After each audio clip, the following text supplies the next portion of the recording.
जी अस्सलाम वालेकुम। Indian president का टॉपिक करते हैं जी। ये CSS 2020 में इसकी एमरजेंसी पावर्स पे सवाल भी आया था in the subject of constitutional law. तो कॉन्स्टिट्यूशनल लॉ का और पोल साइंस पेपर बी का चूँकि कोर्स मिलता जुलता है इसलिए इम्पोर्टेंट है। समहाउ PMS में तो नहीं आया अभी तक, लेकिन कुछ सर्टन भी नहीं होता कि आ भी सकता है कि इंडियन कॉन्स्टिट्यूशन में से तीसरा इंतहाई इम्पोर्टेंट सवाल यही बनता है और हमारा लास्ट टॉपिक भी यही होगा। तो इंडियन प्रेसिडेंट की अगर बात की जाए तो सबसे पहले उसका इलेक्शन आ जाता है कि जो 35 ईयर्स ऑफ एज और इंडियन सिटीज़न हो वो शख्स जो है वो अहल है इलेक्शन लड़ने का। और इलेक्शन में जो यूनियन पार्लियामेंट है उसके दोनों ईवान, upper house and lower house, union parliament by union, India is a union, उसमें देखें जी उसमें जो है उनकी स्टेट्स आ जाती हैं, जो उनके सूबे हैं कह लें 29 के करीब वो हैं। अब कश्मीर वगैरह को जो उन्होंने बना दिया है, यूनियन का हिस्सा बना दिया है, अब वो कश्मीर और जम्मू और लद्दाख दो बनाए हैं, गालिबन 3 बनाया है, नॉट क्वाइट श्योर।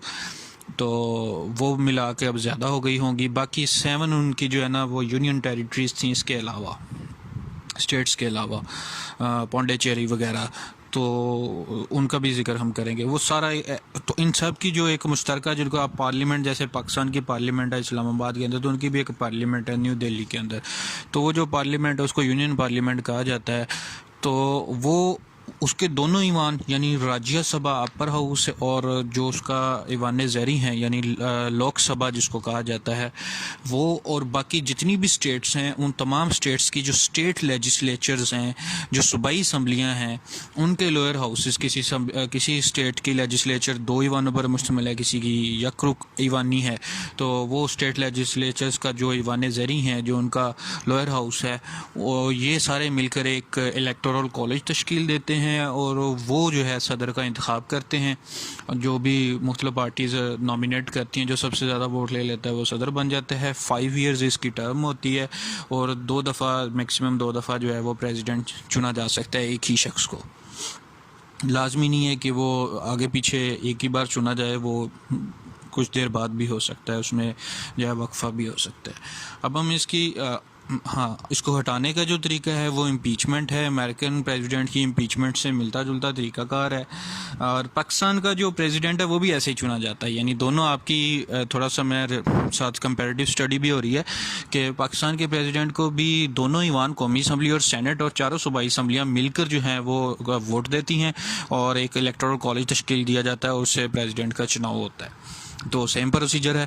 और जो प्रेसिडेंट को हटाने का प्रोसीजर है इंडियन प्रेसिडेंट को, वो मिलता जुलता है अमेरिकन प्रेसिडेंट की इम्पीचमेंट के साथ। इम्पीचमेंट के ज़रिए से हटाया जा सकता है उसके लिए, लेकिन अमेरिकन प्रेसिडेंट के लिए लाजम है कि लोअर हाउस जो है उनका यानी हाउस ऑफ रिप्रेजेंटेटिव्स है वो मूव करता है करारदाद के इम्पीचमेंट की मूव करता है। पहले वहाँ पर कमेटी तश्कील दी जाती है, कमेटी डिसाइड करती है इम्पीचमेंट करनी है, आर्टिकल इम्पीचमेंट का लगाना है कि नहीं लगाना। अब वो जब लगा देते हैं तो उस पर हाउस जो है वोटिंग करता है सिंपल मेजोरिटी के साथ। हाउस उसको पास करके केस फिर सेनेट में चला जाता है और सेनेट एज ए जूरी बैठती है वहाँ पर। सेनेट में वहाँ पर वोट कास्ट होता है, पहले सारी प्रोसीडिंग्स होती हैं, दफा का मौका दिया जाता है, टेस्टिमनीज होती हैं, शहादतें होती हैं, और उसके बाद अगर वो सेनेटर्स समझें, वोट एंड पे होता है। अगर 67 वोट्स उस इम्पीचमेंट की मूव के हक में चले जाएं, यानी 67 लोग कहें कि हाँ जी इसको इम्पीच कर दें, 2/3 मेजॉरिटी, तो प्रेसिडेंट को हटा दिया जाता है। लेकिन अमेरिका की तारीख में आज तक जो है वो कोई भी ऐसा प्रेसिडेंट नहीं है जो इम्पीचमेंट के ज़रिए से हटाया गया हो। तो इंडियन प्रेसिडेंट की अगर बात की जाए तो इंडियन प्रेसिडेंट को हटाने में दोनों हाउसेस में से कोई एक हाउस भी जो है वो इम्पीचमेंट की जो है वो करारदाद पेश कर सकता है, मूव पेश कर सकता है, और फिर दूसरे हाउस में जो है वो चली जाएगी और वहाँ पर वो जूरी, किसी भी हाउस में, यानी दूसरा अगर एक करेगा तो दूसरा जो है वो एज ए जूरी वहाँ पर बैठेगा और दोनों के मुश्तरका इजलास में फिर वोटिंग करके इम्पीच किया जाता है ज़्यादा मेजॉरिटी के साथ। तो मिलता जुलता सा तरीक़ाकार है। तो अब हम इसकी पार्स की बात कर लेते हैं। तो एक्सटेंसिव पार्स कन्फर की गई हैं कॉन्स्टिट्यूशन की तरफ से इंडियन प्रेसिडेंट को। जिनका हम जिक्र करते हैं तो सबसे पहले एग्जेक्टिव पावर्स आ जाती हैं कि प्रेसिडेंट जो है वो हेड ऑफ़ द स्टेट भी है और हेड ऑफ़ द गवर्नमेंट भी है, यूनियन गवर्नमेंट का भी। ये दो डिफरेंट टर्म्स हैं पॉलिटिकल साइंस में।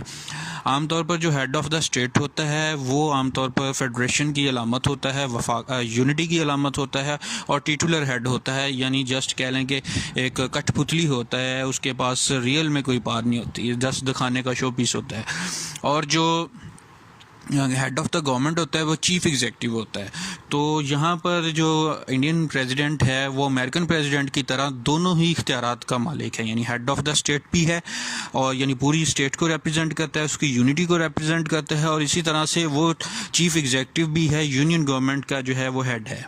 लेकिन आर्टिकल 75 के तहत लिखा हुआ है कि उसको हेल्प करने के लिए, उसको एडवाइस करने के लिए, उसको एड देने के लिए एक प्राइम मिनिस्टर और उसके जो है काउंसिल ऑफ मिनिस्टर्स जो है वो बनाई जाएगी, जो कि उसको एग्जीक्यूट करने में, उसकी पास को एग्जीक्यूट करने में उसको एड एंड एडवाइस करेगी। तो यहाँ पर आकर जो है वो लाजिम हो जाता है कि प्रेसिडेंट जो है वो प्राइम मिनिस्टर और उसकी काबीना के मशवरे पर चलेगा।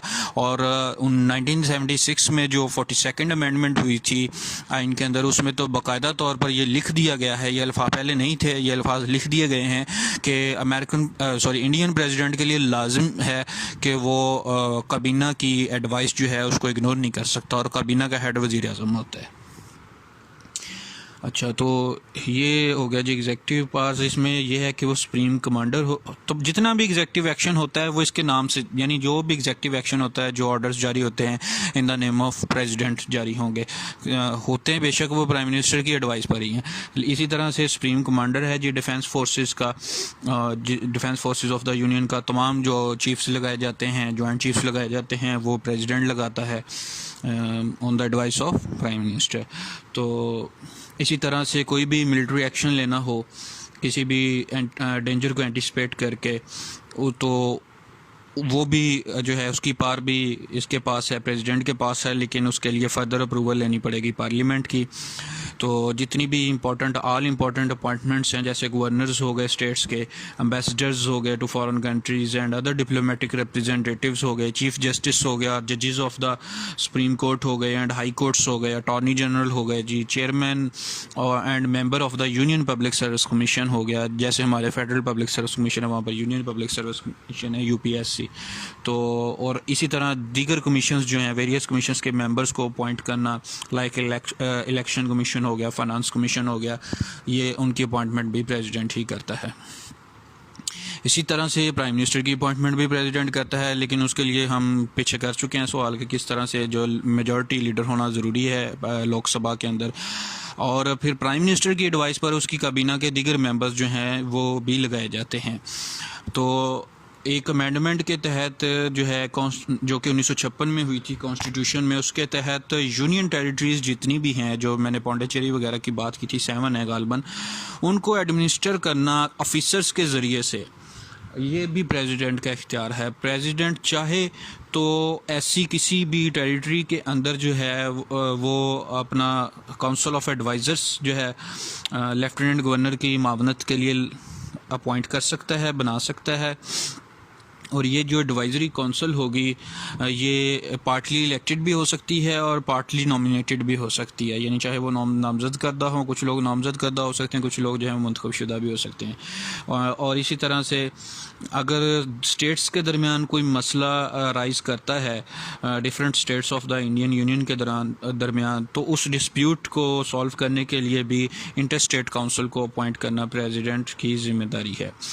अब हम ये इसके एग्जेक्टिव पावर्स हैं, उसके बाद हम लेजिस्लेटिव पावर्स की बात करेंगे। तो लेजिस्लेटिव पावर्स में सबसे पहले तो आ जाता है कि जी he is a integral part of parliament, कि जो इंडिया की पार्लियामेंट है, यूनियन पार्लियामेंट है, उसके बेसिकली 3 कंपोनेंट्स हैं। मसलन उसमें 2 हाउसेज हैं, जो उसका अपर हाउस है राज्यसभा, जो लोअर हाउस है लोकसभा, और तीसरा उसका इम्पोर्टेंट कंपोनेंट है प्रेसिडेंट, इंटीग्रल पार्ट है। तो ये इंटीग्रल पार्ट होने की हैसियत से, चीफ़ एग्जेक्टिव होने की हैसियत से जो है वो पार्लियामेंट के जितने भी अजलास होते हैं बोथ हाउसेस के, उनको जो है समन करना, बुलाना, अर्जन करना, ख़त्म कर देना या प्रोरोग करना, आर्जी इल्तवा में डालना, ये भी इसकी ज़िम्मेदारी है, इसके डोमेन में आता है। और इसी तरह से अगर लोकसभा को डिज़ोल्व करना हो, जो अपर हाउस होता है वो हमेशा परमानेंट होता है, Rajya Sabha is a permanent chamber. तो पाकिस्तान में सेनेट परमानेंट है, अमेरिका में सेनेट परमानेंट है, बरतानिया के अंदर जो हाउस ऑफ लॉर्ड्स है वो परमानेंट नौयत का है। तो जो लोकसभा है उसको डिज़ोल्व किया जा सकता है, लोअर हाउस को उसकी का इलेक्शन हो जो है हर मुतय्यना मुद्दत के बाद लाजमी होता है। और जब पूरी की पूरी असम्बली जो है उसको डिज़ोल्व किया जा सकता है, लेकिन प्रेसिडेंट करेगा कब डिज़ोल्व, जब प्राइम मिनिस्टर उसको ऐसा करने की एडवाइस करेगा। इसी तरह से वो पार्लियामेंट के दोनों हाउसेस का जॉइंट सेशन बुला सकता है, स्पेशली जब वो किसी कानूनी बिल को लेकर जो है डिसएग्रीमेंट उनमें पाया जाए। तो इसी तरह से वो कुछ नॉमिनेशंस भी करता है दोनों हाउसेस के अंदर, मसलन राज्यसभा के अंदर 12 मेंबर्स को नॉमिनेट करता है और लोकसभा के अंदर 2 एंग्लो इंडियंस को जो है वो नॉमिनेट करता है। उसके बाद एड्रेस आ जाता है कि he opens the first session of parliament with the speech, जिसमें वो अपना नेशनल और foreign policy of the government जो होती है उसको आउटलाइन करता है और साथ साथ अपना लेजिस्लेटिव प्रोग्राम भी सेट करता है। और वो दोनों हाउसेस को एड्रेस कर सकता है, सेपरेटली भी कर सकता है और जॉइंटली भी एड्रेस कर सकता है, मुश्तरका इजलास भी बुला सकता है। इसी तरह से वो किसी भी पार्लियामेंट के एक हाउस को, किसी भी हाउस को जो है वो मैसेजेस कन्वे कर सकता है, सेंड कर सकता है कानूनी नौयत के, और जो हाउसेस होंगे उनके लिए लाजिम है कि वो ऐसे मैसेजेस को कंसीडर करेंगे। मसलन जो डॉक्टर राजेंद्र प्रसाद था प्रेसिडेंट, उसने पार्लियामेंट को हिंदू कोड बिल की पर जब डिस्कशन हो रही थी तो उसमें उसने पार्लियामेंट को मैसेज भेजा था। इसी तरह से उसके बाद जितने भी कानूनी बिल्स होते हैं उनकी जो हतमी मंजूरी है, एसेंट देना, वो भी प्रेसिडेंट का की डोमेन में आता है। तो प्रेसिडेंट अगर चाहे तो किसी भी बिल को, अगर वो मनी बिल नहीं है, स्वाय एक्सेप्शन है, मनी बिल नहीं होना चाहिए, मनी बिल को प्रेसिडेंट नहीं रोक सकता, उसकी एसेंट देनी ही देनी है। तो उसके अलावा जो जितने भी बिल हैं, आम नौयत के पब्लिक लॉज हैं, प्राइवेट लॉज हैं, बिल्स हैं, वो उनकी एसेंट को रोक सकता है, विद होल्ड कर सकता है। प्रेसिडेंट ज़ैल सिंह ने जो था पोस्टल बिल की एसेंट नहीं दी थी और गवर्नमेंट ने भी मज़ीद उसमें फर्दर प्रेस नहीं किया था फिर प्रेसिडेंट को। तो लेकिन अगर फ़र्ज़ करें कि प्रेसिडेंट को ये किसी जो बिल है उसकी एसेंट नहीं देता, विद होल्ड कर लेता है, तो पार्लियामेंट के पास ऑप्शन है कि पार्लियामेंट उसको दोबारा से पास कर ले। उसी बिल को अगर पार्लियामेंट दोबारा पास कर लेगी तो फिर प्रेसिडेंट के पास कोई इख्तियार नहीं है कि वो दोबारा से उसको विद होल्ड करेगा, फिर उसको लाजमी तौर पर वो एसेंट देनी पड़ती है, उसकी इजाज़त देनी पड़ती है, अप्रूवल देनी पड़ती है। अच्छा, स्टेट लेजिस्लेचर्स की अगर बात की जाए तो कुछ मामलात में कुछ बिल्स ऐसे हैं कि जिनको स्टेट की लेजिस्लेचर में, यानी सूबाई गवर्नमेंट जो है उसकी असम्बली के अंदर इंट्रोड्यूस करवाने से पहले प्रेसिडेंट की इजाज़त लेनी पड़ती है। जबकि कुछ बिल ऐसे होते हैं कि जब स्टेट लेजिस्लेचर उनको पास कर लेती है, सूबाई लेजिस्लेचर कानून साज अदारा उनको पास कर लेता है, तो उनकी मंजूरी प्रेसिडेंट को देनी, प्रेसिडेंट से लेना लाजमी होती है। और प्रेसिडेंट ऐसी सूरत में उनको वीटो कर सकता है, मुस्तरद कर सकता है, और इस हवाले से प्रेसिडेंट का जो इख्तियार है वीटो का वो हतमी होगा। अच्छा जी, उसके बाद लेजिस्लेटिव पावर्स में आ जाता है ऑर्डिनेंसेस जारी करना। तो प्रेसिडेंट में issue ordinances at any time when parliament is not in session, जब पार्लियामेंट जो है वो रिसेस में होती है, उसका सेशन नहीं हो रहा होता, तो ऐसी सूरत में अगर कोई कानून बनाना दरपेश हो तो प्रेसिडेंट जो है वो एक वक्ती ऑर्डिनेंस जारी कर सकता है। ऐसा जो ऑर्डिनेंस होगा उसकी हैसियत एक्ट ऑफ पार्लियामेंट के बराबर ही होगी, और ऐसा जो ऑर्डिनेंस प्रेसिडेंट ने इशू किया होगा वो जो ही पार्लियामेंट जो है उसका सेशन बुलाया जाएगा तो ऐसे ऑर्डिनेंस को पार्लियामेंट के सामने पेश किया जाएगा, और जब पार्लियामेंट का सेशन कॉल कर लिया जाएगा तो उसके 6 हफ्ते के बाद ऐसा ऑर्डिनेंस ऑटोमेटिकली ख़त्म हो जाएगा। पार्लियामेंट के सेशन शुरू होने के 6 हफ्ते बाद ऑर्डिनेंस ख़त्म हो जाएगा, इन केस अगर पार्लियामेंट उसको ना अप्रूव करती है ना डिसअप्रूव करती है, वरना पार्लियामेंट के पास इख्तियार है कि वो अगर ऑर्डिनेंस को अप्रूव कर ले तो वो बाकायदा एक्ट ऑफ पार्लियामेंट बन जाएगा, और अगर वो अप्रूव नहीं करती तो ऑटोमेटिकली 6 हफ्ते के बाद जो है वो ख़त्म हो जाएगा ऑर्डिनेंस। अच्छा, ये जो प्रेसिडेंट की पावर है ना ऑर्डिनेंस इशू करने की, इसको बड़ा क्रिटिसाइज़ किया जाता है कि ये बड़ी एक्सेसिव पावर है, यानी कुछ ज़्यादा ही दे दिया प्रेसिडेंट को, क्योंकि वो ना सिर्फ एग्जिस्टिंग लाज के लूप होल्स को दूर करने के लिए ऑर्डिनेंसेस इशू कर सकता है, बल्कि बिल्कुल नए लाज के मतलब भी कोई नया कानून भी जो है वो ऑर्डिनेंस के ज़रिए से जारी कर सकता है। और यहाँ पर ये बात काबिल नोट है कि जो अमेरिकन प्रेसिडेंट है या ब्रिटिश मोनार्क है, वो ऐसी पास जो है वो एक्सरसाइज नहीं कर सकते, क्योंकि उनके पास ये इख्तियार नहीं है कि वो किसी नए सब्जेक्ट के ऊपर जो है वो कानून साजी कर सकें, क्योंकि पार्लियामेंट का काम है। वो सिर्फ ऐसे मामलात में ऑर्डिनेंसेस जारी कर सकते हैं जहां पर एग्जिस्टिंग लॉज में गैप फिल करना मकसूद हो। लेकिन यहाँ पर ये जो क्रिटिसिज्म है, इसको जो डिफेंड करते हैं वो कहते हैं जी कि ये जो पावर है ना, ये टेम्परेरी है, क्योंकि जितने भी ऑर्डिनेंस हैं उनकी हतमी मंजूरी तो बिलाखिर पार्लियामेंट ने ही देनी है। जब भी पार्लियामेंट दोबारा जो है मीट करेगी, और अगर पार्लियामेंट नहीं देती तो 6 हफ्ते बाद उन्होंने वैसे ही ख़त्म हो जाना है, इसलिए ये एक टेम्परेरी पावर है। इसी तरह से ये एमरजेंसी की पावर भी थोड़ा सा देख लेते हैं कि जब एमरजेंसी किसी स्टेट के अंदर डिक्लेयर कर दी जाती है, किसी सूबे में कॉन्स्टिट्यूशनल मशीनरी के फेलियर के ऊपर किसी रियासत के अंदर जो है वो एमरजेंसी डिक्लेयर कर दी जाए, तो फिर प्रेसिडेंट जो है उस रियासत के मतलब जो है वो कवानीन बना सकता है, he can make laws, but when he is authorised by parliament, क्योंकि जो एमरजेंसी होती है उसकी भी हतमी मंजूरी पार्लियामेंट ही देती है। अब हम इसके फाइनेंशियल पावर्स की बात करते हैं कि जो प्रेसिडेंट है उसके पास सेवरल फाइनेंशियल पावर्स होती हैं। No money bill can be introduced in parliament without his prior recommendation, यानी उसकी इजाज़त के बगैर कोई भी फाइनेंशियल बिल जो है वो पार्लियामेंट में पेश नहीं किया जा सकता।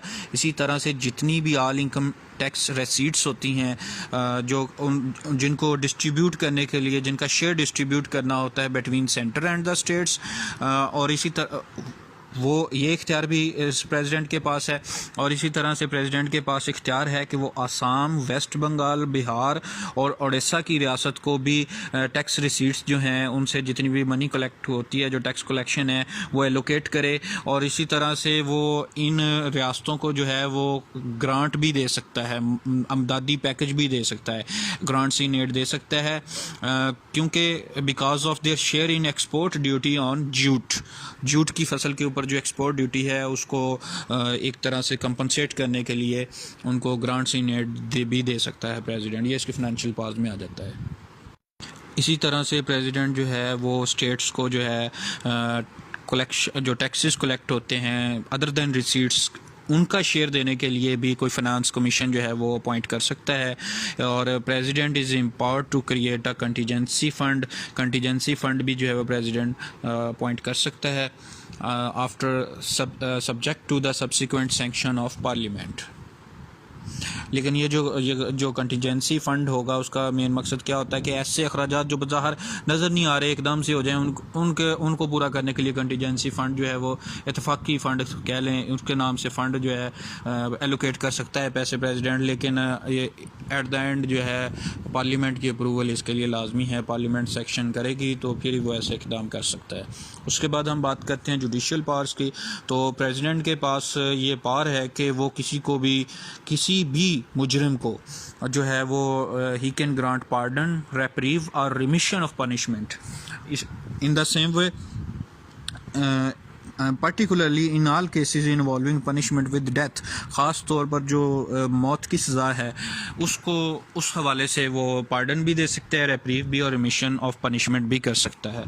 और इसी तरह से अपॉइंटमेंट की बात की जाए तो जजेस जो हैं हाई कोर्ट्स के और सुप्रीम कोर्ट्स के, उनकी अपॉइंटमेंट करना प्रेसिडेंट की डोमेन में आता है। तो ये इस तरह से ही enjoys a great judicial patronage, but he appoints them with the consultation of such judges of Supreme and High Courts as he may deem fit to consult। यानी मखसूस जजेस जो हैं हाई कोर्ट और सुप्रीम कोर्ट की, उनके consultation के बगैर जो इनकी अपॉइंटमेंट नहीं की जाएगी। In case of appointments other than that of the chief justice of the Supreme court. मसलन जो chief justice of supreme court है उसकी अपॉइंटमेंट के अलावा जो सुप्रीम कोर्ट के जजेस की अपॉइंटमेंट है उसमें प्रेसिडेंट के लिए लाजिम है कि वो सुप्रीम कोर्ट के चीफ़ जस्टिस को कंसल्ट करेगा। इसी तरह से कानूनी मशवरा भी तलब कर सकता है president can refer any matter of constitutional law to the Supreme Court for advice ले सकता है, लेकिन सुप्रीम कोर्ट की दी हुई एडवाइस बाइंडिंग नहीं है प्रेसिडेंट के ऊपर, चाहे तो मान ले चाहे तो ना माने। और बट ड्यूरिंग फाइनेंशियल एमरजेंसी उसके पास इख्तियार है कि वो हाई कोर्ट और सुप्रीम कोर्ट के जजेस की तनख्वाहों को रिड्यूस कर दे, उनमें खातर ख्वाह कमी ले आए। और इसी तरह से जो यूनियन पब्लिक सर्विस कमीशन के मेंबर्स हैं उनकी तनख्वाहों में भी वो कमी कर सकता है in case of financial emergency. उसके बाद कुछ इम्यूनिटीज़ हासिल हैं इंडियन प्रेसिडेंट को कि the president enjoys certain legal immunities, he is not answerable to any court of law for the exercise and performance of the powers and duties of his office, यानी किसी भी court of law को वो जवाबदेह नहीं है अपनी duties को परफॉर्म करने के हवाले से।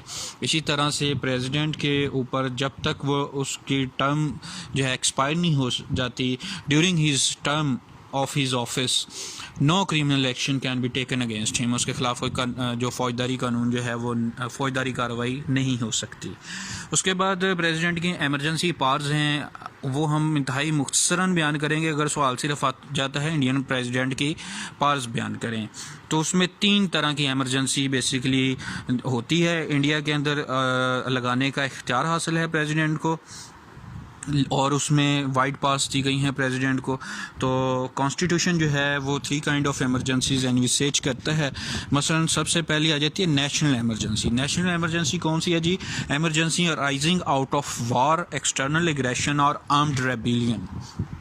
किसी के साथ जंग हो जाती है, कोई एक्सटर्नल एग्रेशन है, कोई जंग का खतरा है, तो फिर वो नेशनल एमरजेंसी डिक्लेयर करेगा। इसी तरह से दूसरी आ जाती है कॉन्स्टिट्यूशनल एमरजेंसी। कॉन्स्टिट्यूशनल एमरजेंसी है कि अगर किसी रियासत में जो स्टेट मशीनरी है, जो वहाँ की सरकार है, वो फेल हो गई है उसको स्मूथली चलाने निज़ाम हुकूमत smoothly in accordance with constitution चलाने के लिए, तो वहाँ पर वो जो है वो कॉन्स्टिट्यूशनल एमरजेंसी डिक्लेयर कर सकता है। इसी तरह से तीसरी एमरजेंसी आ जाती है जी फाइनेंशियल एमरजेंसी। अगर कोई थ्रेट हो फाइनेंशियल स्टेबिलिटी और क्रेडिट ऑफ इंडिया को, तो वो फाइनेंशियल एमरजेंसी रियासत के किसी एक हिस्से में या पूरी रियासत में जो है नाफज कर सकता है। इसमें यह है कि प्रेसिडेंट जो है वो ही हिमसेल्फ इज़ सोल जज to determine whether an emergency has arisen or not in consultation with his council of ministers। council of ministers के साथ कंसल्ट करके प्रेसिडेंट जो है वो सोल जज है इस बात का, वो जज करेगा कि वाकई कोई एमरजेंसी की कंडीशन है या नहीं है और वो एमरजेंसी डिक्लेयर कर सकता है। तो इन एमरजेंसीज के अंदर उसको जो है वो नॉर्मल जो उसका नॉर्मल पावर्स हैं उनसे हटकर बहुत ज़्यादा इख्तियारात हासिल हो जाते हैं जिनको क्रिटिसाइज़ भी किया जाता है। तो बस हमने यही 3 टाइप्स ऑफ एमरजेंसीज लिखना है और साथ लिखना है कि he enjoys enormous powers in times of emergencies. तो इसको हम उसके बाद इसका कंक्लूजन लिख देंगे। कंक्लूजन में ये हम जवाहरलाल नेहरू का जो जवाहरलाल नेहरू को कोट करेंगे। He said that president enjoys no powers but he can exercise a lot of influence. ये हमारा सवाल एंड हो गया है। अब मैं इसकी एमरजेंसी पावर्स के ऊपर नेक्स्ट ऑडियो बनाकर आपको सेंड करता हूँ, तो वो ज़रा हम डिटेल में कर लेते हैं। चांसेस तो नहीं है कि आएगा, लेकिन एहतियातन फिर भी समटाइम्स, क्योंकि CSS में आया है सीला के पेपर में, तो कुछ कह नहीं सकते, इसलिए हम उसको टॉपिक को भी साथ ही कर लेते हैं।